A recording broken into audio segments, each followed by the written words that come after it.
गंगा गीता च गायत्री गोविंदेति हृदि स्थिते चतुर्थकार संयुक्ते पुनर्जन्मो न विद्यते। এই শ্লোকে ব্যাসদেব ক্রিয়াযোগের ক্রম ব্যক্ত করিয়াছেন, সেই ক্রমগুলির ক্রম দেখাইয়াছেন। তাহা যথা: গঙ্গা, তিন পথে প্রবাহিত হন বলিয়া গঙ্গার নাম ত্রিপথগা। মূলাধার হইতে আজ্ঞা পর্যন্ত কর্মময়ী অবিদ্যা প্রকৃতির ত্রৈগুণ্য ক্ষেত্র। এখানে প্রাণ, ইরা, পিঙ্গলা, সুষুম্না তিন নাড়িতে প্রবাহিত হয় বলিয়া গঙ্গা নামে অভিহিত হয়।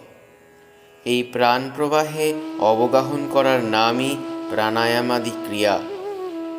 সেই ক্রিয়া প্রণব মন্ত্র সংযোগে করিতে হয়। মন, মন্ত্র, প্রাণ চৈতন্যময় কূটস্থ বিন্দুতে একাগ্র করিতে হয়। তাই ক্রিয়াকে তপঃ বলে। কারণ শাস্ত্রে বলা আছে, মনসঃ ইন্দ্রিয়াণাঞ্চ স্বৈকাগ্রাৎ তপঃ উচ্যতে। কূটস্থ বিন্দুতে প্রণব বিন্দুরূপেই মিলিত হয়, তাই প্রণবকে বিন্দু বলা হয়। কূটস্থ বিন্দুতে প্রণব বিন্দু মিলিত হইলেই একটি শব্দ শোনা যায়, তাহার নাম অনাহত শব্দ।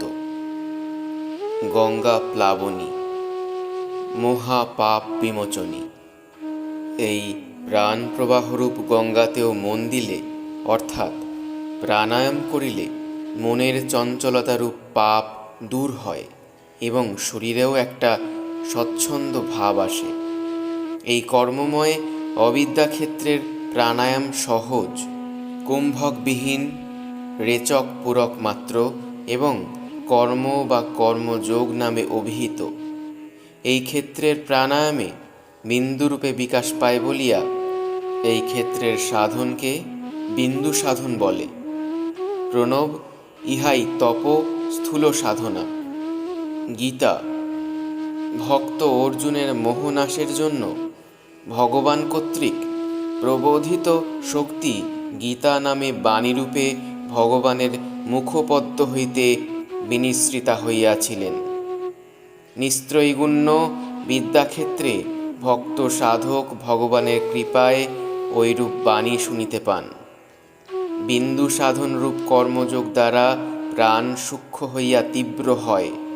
সেই প্রাণের ক্রিয়ায় কূটস্থ ভেদ হয় এবং ভগবানের কৃপা শক্তির বিকাশ হয়। সেই কৃপার টানে সাধক কর্মময়ী অবিদ্যা প্রকৃতির ত্রৈগুণ্য ক্ষেত্র হইতে ঊর্ধ্বে ভক্তিময়ী বা প্রেমময়ী বিদ্যা প্রকৃতির নিস্ত্রৈগুণ্য ক্ষেত্রে উন্নীত হন। তখন তিনি কুম্ভক অভ্যাস করেন, দম বন্ধ করিয়া প্রণব মন্ত্র জপ করেন।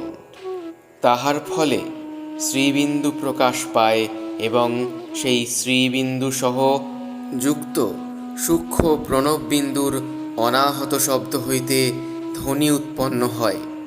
ওই ধ্বনির নাম নাদ।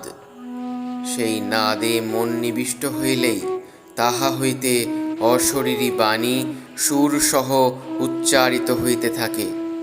তাহা শোনা যায়, তাই তাহার নাম শ্রুতি, তাহাই গীতা।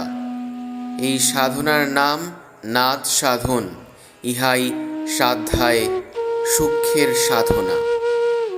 গায়ত্রী কুম্ভকের ক্রিয়া শেষ হইলে একটি শান্ত ভাবের উদয় হয়। তখন সাধন নিস্ত্রৈগুণ্য জ্ঞানময়ী পরমা প্রকৃতির ক্ষেত্রে উপস্থিত হন এবং তখন আর কোনো ক্রিয়া থাকে না, নিষ্ক্রিয় অবস্থা আসে। এই নিষ্ক্রিয় অবস্থা এলেই নাদ কলারূপ ধারণ করেন, অর্থাৎ জ্যোতিরূপে ফুটে ওঠেন। ওই জ্যোতি বিষ্ণু জ্যোতি।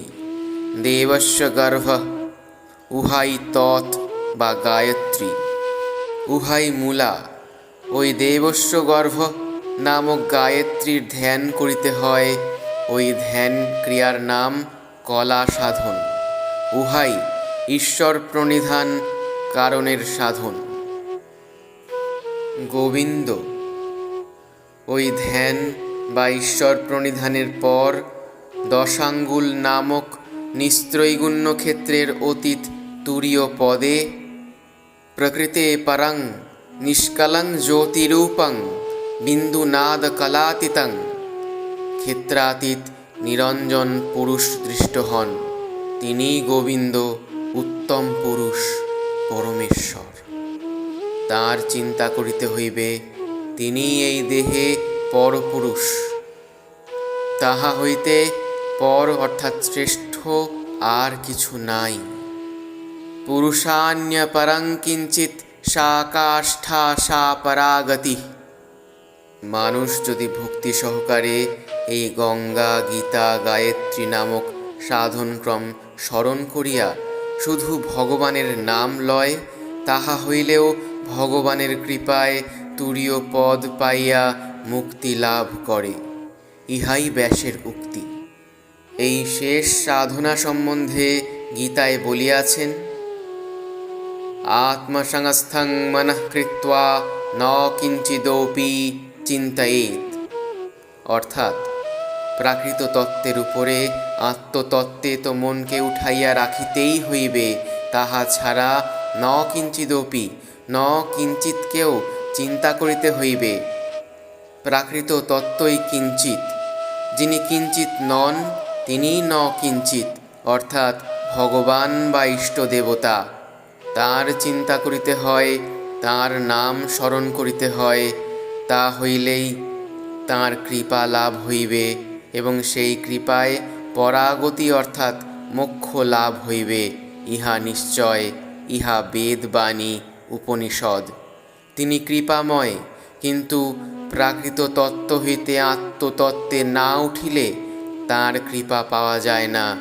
সেই আত্মতত্ত্বে উঠিবার পথই সাধন পথ।